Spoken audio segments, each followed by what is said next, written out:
Hello everyone, welcome to Mills & Reeves Mapping the Future vlog series for New Year's predictions for the later living sector. In this series, we will be asking key contributors and leaders in the later living sector to provide their insights and predictions for the sector for the year ahead. I'm Victoria Hughes-Barker and I'm a Senior Associate in the Real Estate team at Mills & Reeves in the Later Living team. I'm joined today by Jamie Bunce, CEO of Inspired Villages Group. Thanks for joining me, Jamie. Thank you, Victoria. I'm looking forward to our conversation. Me too. So I thought before we looked into the new year, we ought to look back on a bit of 2022 and some of the progress that was made during what turned out to be quite a turbulent year. Lots of power changes, lots of developing legislation. So what do you consider to be some of the key takeaways from the later living sector from last year? Thanks, Victoria. I mean, the key takeaway is interesting, isn't it? Because we say about changing years and 2022 being an interesting year for that. But I think in 2022 was a year of stabilisation with the senior living sector, and especially the sector that I operate in, which is integrated retirement communities. So just a bit of background, I run a business called Inspired Villages. We're a retirement communities operator and developer. We're supported by investment from two very large pension organisations, Legal & General and NatWest Group Pensions. We found that within 2022, the interest was growing quite large for investment into this sector. We also felt that our model was starting to evolve. We do independent and assisted living. I've got 8 operating villages now across the UK, a further 20 that we've got secured of the 34 in total that we need to secure through the NatWest joint and Legal & General joint venture. 2022 was great for us because we sold out 3 of the villages, of which the first 2 are now put into UK's first REIT in this space, which is a UK-based REIT that is an exciting next stage for the sector.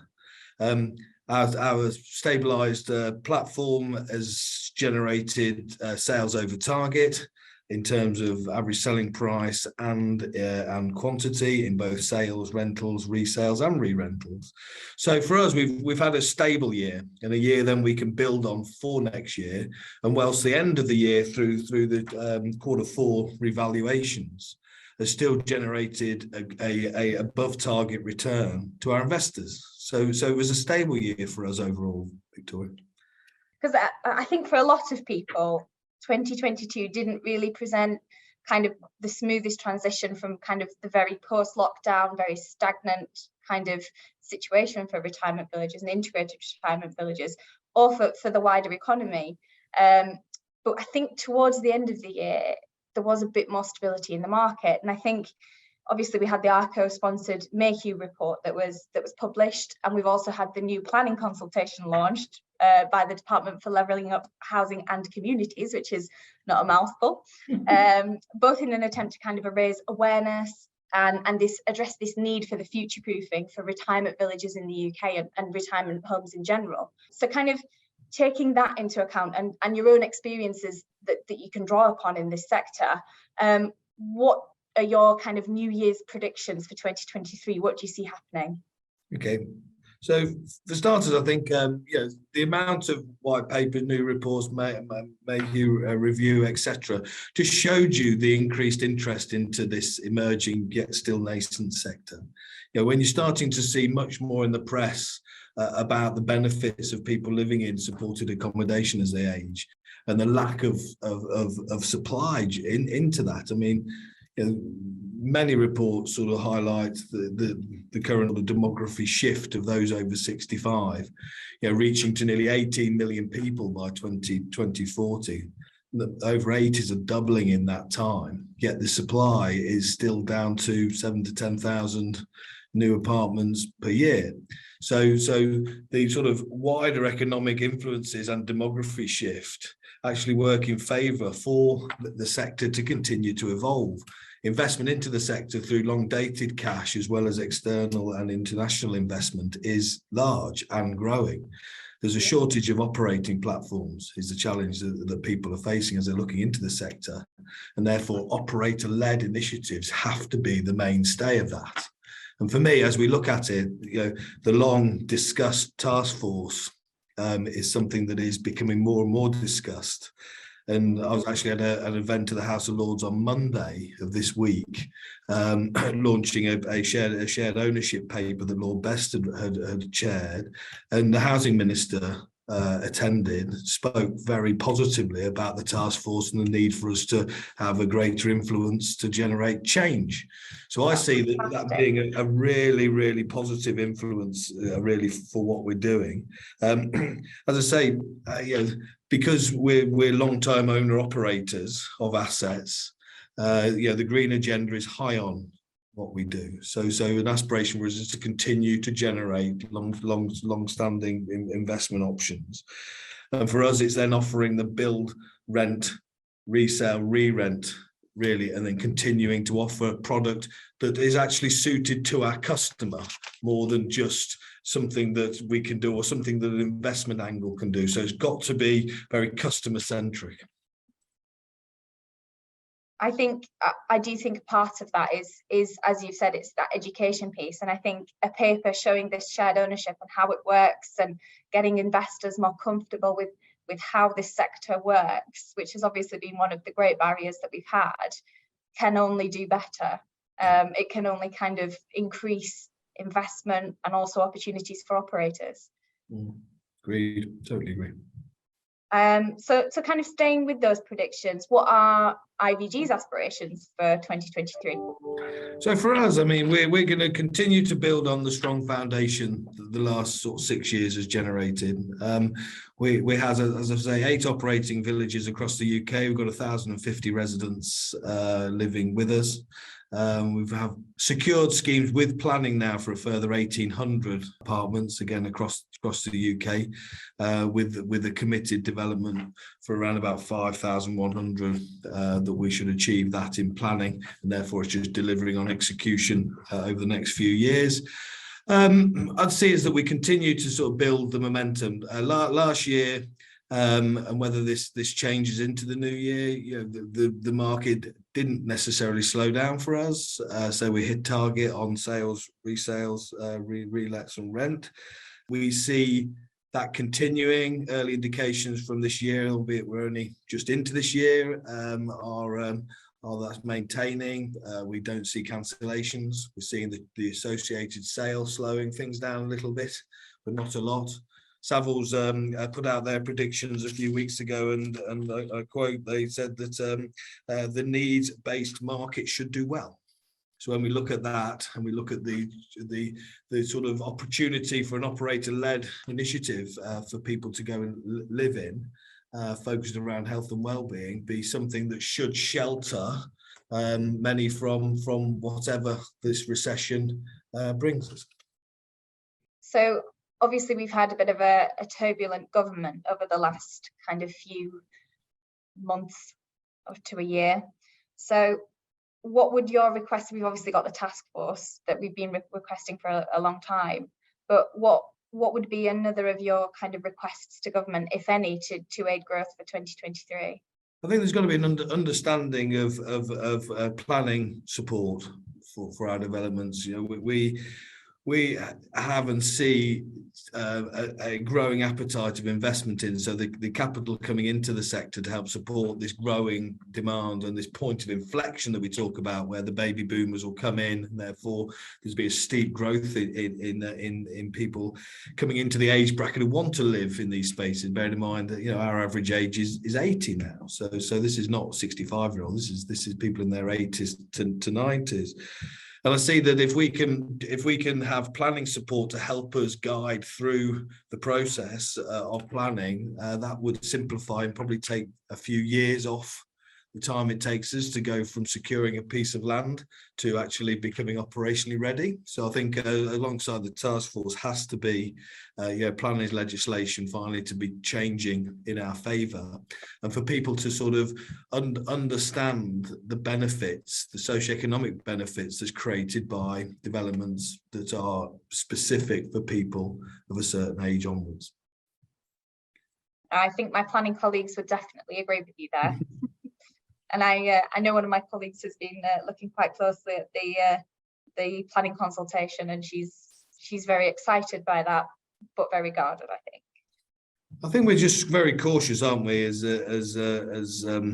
operators? But excited because, frankly, when you go out to our villages, when you see what we do, which I would say anybody listening into this, please come out and see what we do. We welcome to showcase the great work that's going on, not only within our villages, inspired villages, but other ARCO members. We have a commonality where we want to positively transform the way people age. Have a real drive to give people a real wholesome life. And in order to do that, we need to be looking after people as they age on their terms. And that's so important that we do that, and that then to transit into government policy to help support the growing demand that will happen, will unlock other parts of the housing market, will unplug some of the blockages that are currently in play. But it does take people to think wider. The issues of people being stuck in hospital, not able to move back to their own homes, is something that we as integrated retirement community operators are, and I am, stepping up to a challenge where we're saying, if we say, and evidence from an Aston University report showed that people only have 2 days in hospital in comparison to 2 weeks if they live in a family house, well, then we should be offering some of that step down service. We should be coming forward and saying X number of beds within our developments should be to help support people get ready to live back in their own homes. And I think things like that need to get onto the agenda and need to be able to be talked about and strategized and delivered, because that the type of offer that we make, a wellness-based, a wellness-focused offer, is exactly what people need in order to get them back out and healthy when they're having a period of time in hospital. And it's this type of thing that we need to be able to talk about more and be able to drive significant, positive and tangible change. And I know IVG's pillars of wellness have always been very central to that, and it's always been even your design of your villages, and I would echo your comments, Jamie. I think I've been out and seen your villages, and they're fantastic, not only from an architectural perspective, but from that well-being perspective, to enable people to live their best life, but also to be able to feel supported and to be able to live that longer, more comfortable life without the need for hospital stays and further care. I totally agree. I mean, I'll talk a bit and we'll be talking more about the importance of us focused on the metabolic age and your chronological age. And if we can focus in on getting people to be frankly younger for longer, then that's something that I think we all would like to be doing, let alone somebody in their mid-90s. But if we can do that, we can take the pressure off the NHS. We can create much better and more fulfilled lives for people, and make that difference that we in Inspired Villages crave for. And our holistic wellbeing strategy is all around decisions that revolve around the physical, mental, social or financial wellbeing of people who live with us or their friend and family network, as well as our colleagues and their network. And if we drive solutions through those channels, or those pillars as they're probably called, then we're doing a lot for society as well as generating wonderful outcomes. I couldn't agree more. And what struck me when I walked around your villages was not just that they're geared towards those 4 pillars, but also the design and I suppose, as some people have called it, 2023 is the year of 2020 ESG. And it's not just thinking about the well-being of your residents, which is obviously at the forefront of everything that you do. It's also thinking about the well-being of the environments that you are operating in and around as well. I mean, you've just opened Millfield Green, which is kind of the first the first net zero carbon regulated energy retirement community, which I think is such a fantastic achievement and just shows that it's not only about building retirement homes, it's about building sustainable, energy efficient, future-proofed retirement homes. And I suppose, no doubt that will be on your agenda for your next villages. But what are a couple of kind of your ESG aspirations in the year of 2020 ESG? I've not heard of it 2020 ESG. I mean, it's fascinating, isn't it? Because the Millfield Green scheme opens actually later this year, which is, as I say, UK's first net zero and regulated energy. So that means we're generating our own energy from either the ground or the sun. We're not reliant on external sources, therefore we are generating a carbon in that, and how we've delivered that means that we are sustainable in that front. And that's the first step in us to be operationally net zero, which is the challenge that we've set ourselves with the backstop of 2030. The target of 2025 is really difficult because of embedded carbon and the like. But the E is only one part of the equation. The fascinating and exciting part is the S, the social part of the equation. And that's the bit that really excites me. Every new development we do will be net zero and regulated energy. The E part of it will be dealt with. Every operation that we create by way of service delivery, we'll look at its carbon usage, its carbon footprint. So we generate without doing offsetting, as you know, unless it's something directly linked to the village, will get us towards our drive for a net zero in regulated energy and net zero operationally on those targets. So you see that everyone focuses in on that, and you say, okay, well, how does that mean? But the big one is the social part. If there is sort of 12 million people over 65 now, if that's rising quickly, then we and I have an obligation to focus in on healthy, good outcomes. And our investors are both social impact investors. People coming into the sector are valuing the green part of it, but excited about the social impact that's created through the buildings that we build. And that's not just for people living with us, that's for surrounding areas. That's for driving tangential change across society within the UK. And we can do that. And if we try to do that, push that, then we start the sort of the green revolution, and we start to sort of think about how we work in communities, how we live in communities, and how we excel in communities. And the S bit and the G, obviously governance, is just a bit, that we know very well. I'm here at L&G's offices at the moment, and in the 6 years that the company has been, or the 6th year we're in now, we have a very strong governance platform, and I'm very, very proud of that. But the social part of ESG is the bit I think will be the bit that makes the real difference. No, I completely agree. I think, especially as a property lawyer, generally most of my focus is on tangible things like buildings and EPC ratings and BREEAM ratings, and making sure that the physical fabric of the building is as energy efficient as it can be. But you're right, I think especially in this sector, the social aspect of ESG is far and above what's important and what's exciting about this sector. So I think, to wrap up, and thank you for your time, what is Inspired Village's vision for 2023? What would you love to see? What are you driving towards, and what's getting you out of bed in the morning? Simple, really. I want Inspired Villages to lead the way in making a transformation about how we consider aging.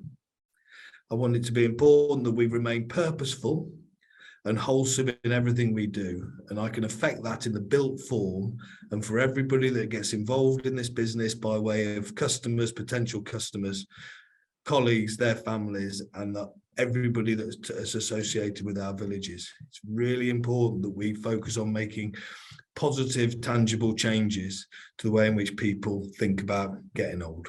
Well, I'm really excited to see what this year holds for you, and thank you again for joining me.